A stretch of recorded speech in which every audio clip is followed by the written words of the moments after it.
Love it, dude. I feel like you were talking to me. I'm not gonna lie, I love LinkedIn, but Loki has turned to Instagram in the sense of just like, with all the updates. And so Oh my God, the updates are bananas, brother.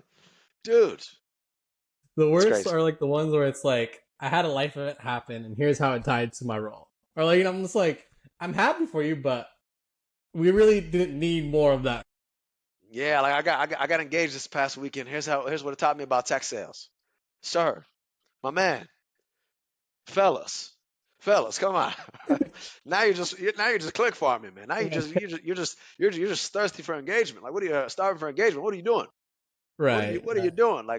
Man, I've seen so many of those posts, and I think Adidan, like, I don't know if you realize this, but a lot of people, they make those type of posts, right? And they'll also use, ChatGPT for the caption as well, to generate the whole post, right? It's one thing Right, to use ChatGPT to fix grammatical errors of your original thoughts, right. right? Or polish a little bit, but to grab your stuff exactly from ChatGPT and have that type of click farming, being thirsty for engagement or starving for engagement, you know, I think a lot of people are getting tired of that. That's what I've noticed on LinkedIn. A lot of people are getting tired of that. A lot of people are starving for real content. Don't tell me about, how you closed this $5 million deal. Tell me about how you felt like you got punched in the gut when you had a multi-million-dollar deal, get slipped right through your fingers. Right. Tell me about the Because time when you that's got real. laid off, because Yeah. that's real. That's part of the Right. success story, right? Don't tell me about that time you just got that promotion. Tell me about that time when you thought you were going to get the promotion, but instead it went to someone else. How'd you navigate that? I want to know about that too.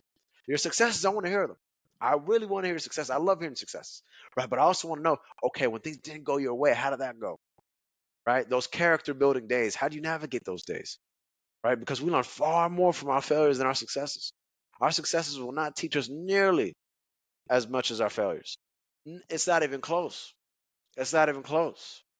When those times, LeBron, Kobe, or Jordan, they'll tell you themselves, Kobe, rest in peace, but, you watch these interviews where they say, yeah, I learned a lot more those seasons where I didn't make the playoffs, those seasons where I lost the championship. I learned a lot more, you know, those seasons than the ones I won, right? Because when you miss the mark, right, the mirror's right in front of you.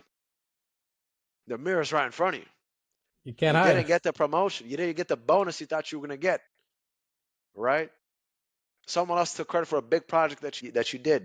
So you didn't get your shout out from your VP or directors. You didn't get the big bonus.